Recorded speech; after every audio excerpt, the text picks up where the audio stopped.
Hi there, my name's Andy Young and I'm one of the automotive lecturers down at Unitech in Auckland.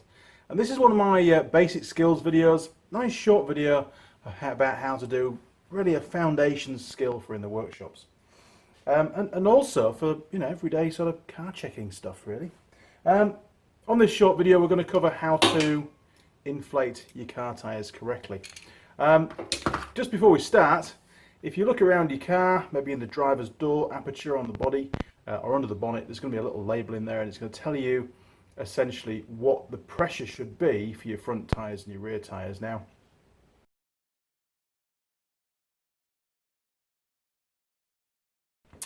usually, as a rule of thumb, unless you're carrying a heavy weight, the tyre pressures are normally the same front to back for most cars. That is only a guide. However, if you're going to be carrying lots of passengers in the back and put lots of stuff in your boot, then you'll tend to find that the rear tyre pressures will have to be more. Does anybody bother to increase and inflate and deflate the tyres based on the load they're carrying? These days, not really. People are just not conscious of that kind of stuff. But the information's there and it does make a difference to the life of your tyres. On a motorcycle, it's quite different. The tyre pressures are really specific and you need to look in your manual to find out what they should be. It's not often you'll find a sticker on the bike for that. Now, if you run your tyres at too high a pressure, well, you're probably going to save a little bit on fuel. Don't tell anyone I told you that, but you're probably going to save a bit on fuel because there's less rolling resistance. But you don't get that for nothing. What tends to happen is you reduce the footprint of the tyre on the road, which means the tyre's got less grip onto the actual tarmac itself, which means your stopping distances are going to increase. So sure, you might save a little tiny bit on fuel, but the car's not going to be quite as safe. Even with ABS, it's still going to take longer to stop because you've got less grip with the road surface. So it's really important that you get the right tyre pressure. If you run your tyre pressures a little bit low, then that increases rolling resistance. You're going to use more fuel, the tyre is going to get hot, it's going to wear down quicker. If it's on the steering axle at the front, then your steering is going to be heavier. If one of the tyres is of a lower pressure than the other, then the car's probably going to pull to the side of the lower pressure tyre. So you let go of the steering wheel and you're going to feel it drift off to that side. And so it may not be a wheel alignment problem that you've got, it might actually be just a tyre that's underinflated. A lot of people drive around these days with those really skinny low profile tyres. Very, very difficult to look at the tyre and spot that it's underinflated. Usually it's by the time they realise it's too late and the tyre is scrap. So it's a good idea to keep checking your tyre pressures. I would suggest once, every couple of weeks really just double check that they're okay. If somebody says to you that, hey, you put nitrogen in your tyres, you'll never get a flat again. It's absolute rubbish. Having nitrogen gas in your tyres makes no difference to whether you're going to get a puncture or not. It does, however, help to stabilise tyre pressures based on temperature. So your tyre is going to maintain the same kind of pressure regardless. Now that is important for motorcycles. A couple of PSI change in tyre pressure can make a big difference to the way the bike handles. In a car, it doesn't. For a domestic use vehicle, hey, it's just a gimmick. It's a farce. Why bother, really? Sure, it does take a little bit longer for that gas to leach out through the tyre sidewalls, through the rubber, because tyres are not airtight. The molecules of air do actually escape through the rubber over time, and that's why tyres go flat if they're stood. And that process is slowed down if you have nitrogen in your tyres. So if you're really lazy, then hey, you could probably prolong your fortnightly tyre pressure check to once a month. But it's not going to make any difference if you get a hole in your tyre. If you get a nail stuck in the tyre or something that's going to cause a puncture, then that gas is going to leak out just as quickly as air does. Just a pointer. Okay, so we're going to head over to a vehicle. I've just dragged our old Nissan Safari out of the paddock. That's going to go back on the road very shortly. And it's got, a multitude of different pressures in the various tyres. Now, this vehicle weighs about 2.8 tons. That's about 2,800 kgs. It's a heavy truck. And I run these at, about 55 in the rear and 50 in the front. PSI, that's a lot. But it does a lot of work and it carries a lot of weight. That's way, way too high for a domestic car. So you need to look on the label and find out what the PSI rating is for your car.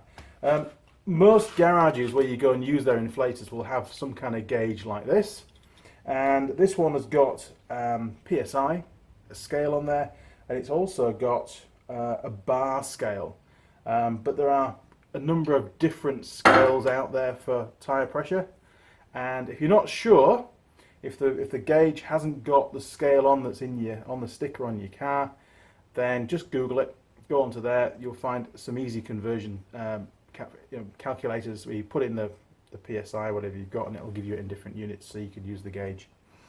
Don't overinflate or underinflate your tyres, try and keep them about right. Okay, here we go, outside to the truck.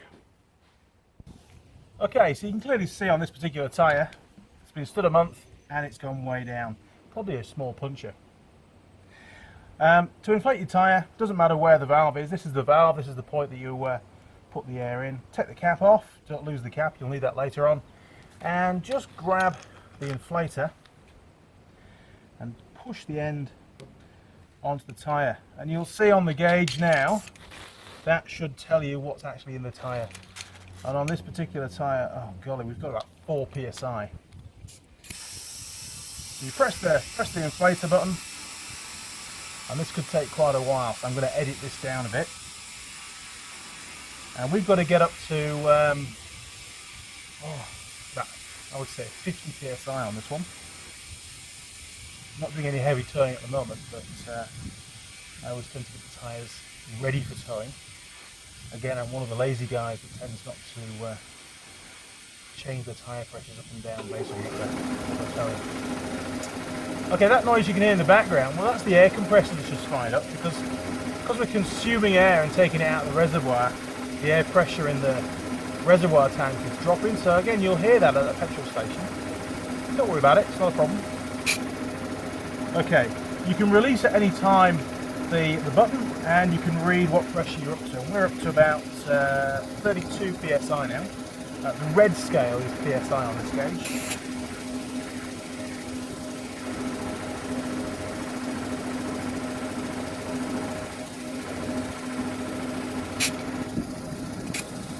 It's important that you regularly check, you don't want to overinflate.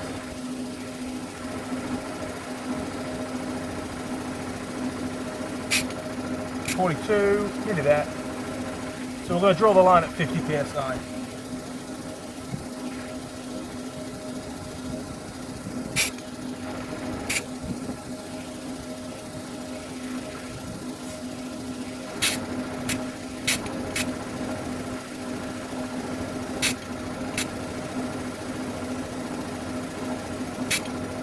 Okay, so we've just shot over at 52 psi now, and if that happens, don't panic. All you need to do is just press the button very lightly, and that will reduce, it will take air back out of the tyre. You'll hear a hissing noise, don't worry about that. And just keep doing that until you're down to the pressure that you want. There we go. All done.